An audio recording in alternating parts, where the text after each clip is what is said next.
Assalamualaikum warahmatullahi wabarakatuh. Perkenalkan, saya Dea Islamiati dengan NIM 221080298. Di sini saya akan menjelaskan materi tentang emosi dan suasana hati.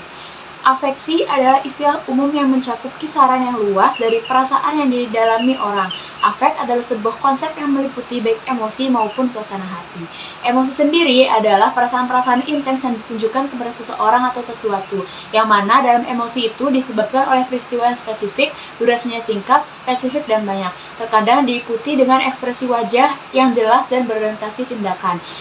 Suasana hati adalah perasaan yang kurang intens dibandingkan emosi dan sering muncul tanpa sebuah peristiwa spesifik sebagai stimulus, yang mana dalam suasana hati penyebabnya seringkali umum dan tidak jelas, bertahan lebih lama, lebih umum, umumnya tidak diindikasikan dengan ekspresi yang jelas dan adanya proses kognitif.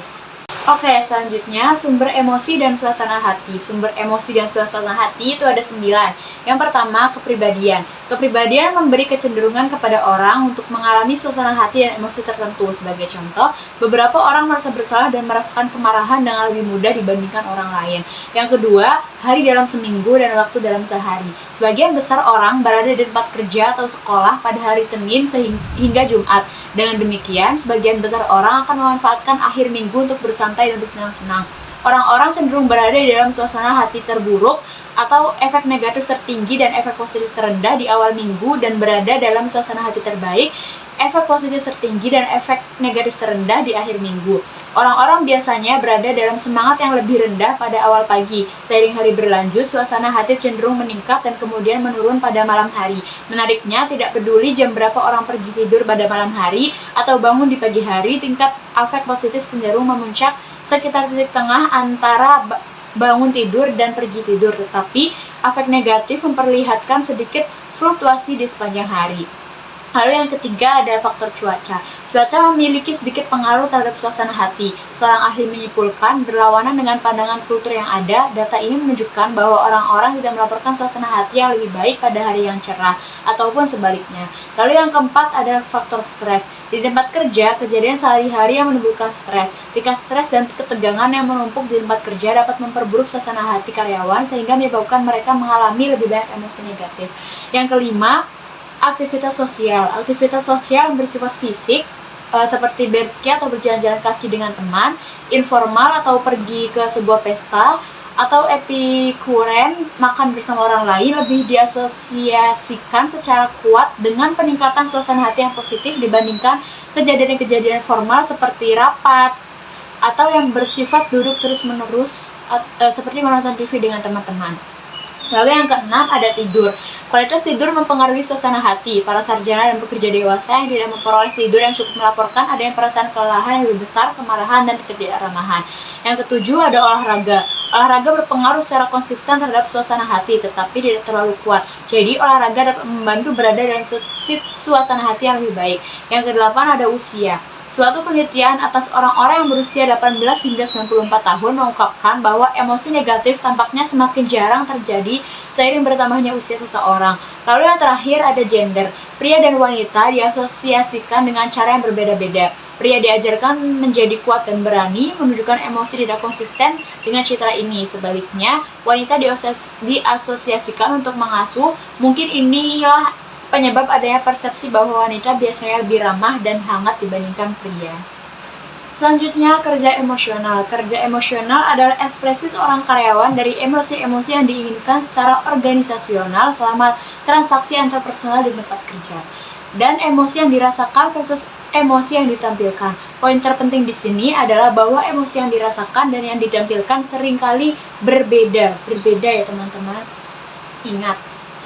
Lalu ada basic emotion. Basic emotion adalah ekspresi seorang karyawan dari emosi-emosi yang diinginkan secara organisasional selama transaksi antarpersonal di tempat kerja.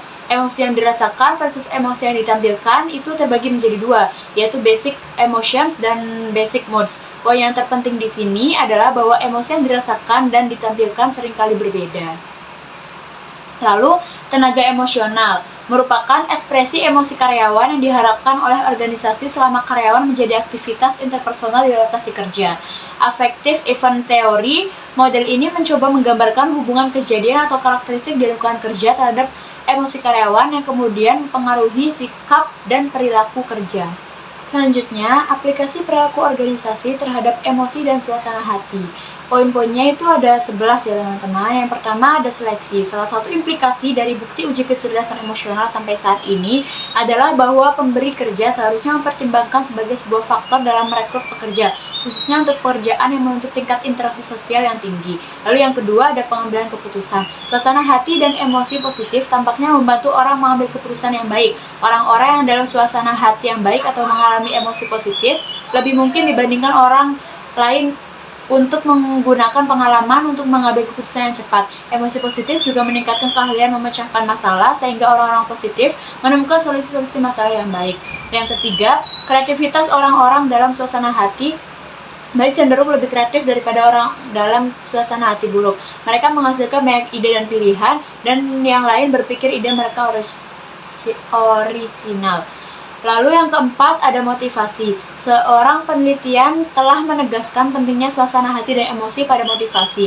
Sebuah penelitian yang meminta dua kelompok orang untuk memecahkan sejumlah teka-teki mereka, dan hasilnya kelompok dengan suasana hati positif melaporkan ekspektasi yang lebih tinggi untuk dapat memecahkan teka-teki tersebut, berusaha lebih keras, dan sebagai hasilnya dapat memecahkan lebih banyak teka-teki.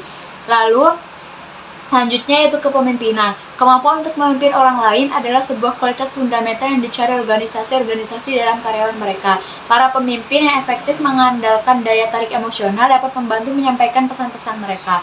Lalu selanjutnya ada negosiasi. Ketika seorang negosiator menunjukkan kemarahan, lawan menyimpulkan bahwa negosiator tersebut telah menyerahkan semua yang ia dapat, dan dengan demikian lawan menyerah. Menunjukkan sebuah emosi negatif dapat saja efektif, tetapi berperasaan buruk terhadap penampilan Anda tampaknya merugikan negosiasi-negosiasi di masa depan.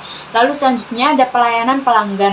Keadaan emosi seorang pekerja mempengaruhi pelayanan pelanggan, yang berpengaruh terhadap tingkat pengulangan bisnis dan tingkat kepuasan pelanggan.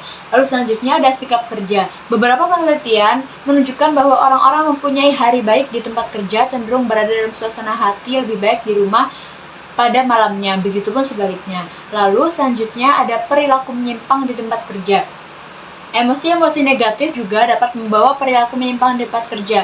Siapapun yang pernah menghabiskan banyak waktu dalam sebuah organisasi menyadari bahwa orang-orang seringkali berperilaku dalam cara-cara yang melanggar norma-norma yang ada dan mengancam organisasi, anggotanya, atau keduanya. Lalu yang selanjutnya ada keselamatan dan cedera di tempat kerja. Riset yang menghubungkan efektivitas negatif pada meningkatkan cedera di tempat kerja menyatakan bahwa pemberi kerja dapat meningkatkan kesehatan dan keselamatan dengan menjamin pekerja tidak terlibat dalam aktivitas yang berpotensi bahaya ketika berada dalam suasana hati buruk.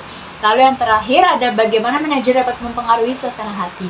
Untuk mempengaruhi suasana hati karyawan, para manajer dapat menggunakan humor dan memberi karyawan mereka penghargaan kecil sebagai apresiasi terhadap pekerjaan yang dilaksanakan dengan baik. Selain itu, riset mengidentifikasikan bahwa ketika para pemimpin berada dalam suasana hati yang baik, anggota kelompok menjadi lebih positif, dan sebagai hasilnya para anggota akan lebih bekerja sama. Cukup sekian materi dari saya. Kurang lebihnya mohon maaf. Wassalamualaikum warahmatullahi wabarakatuh. Bye-bye.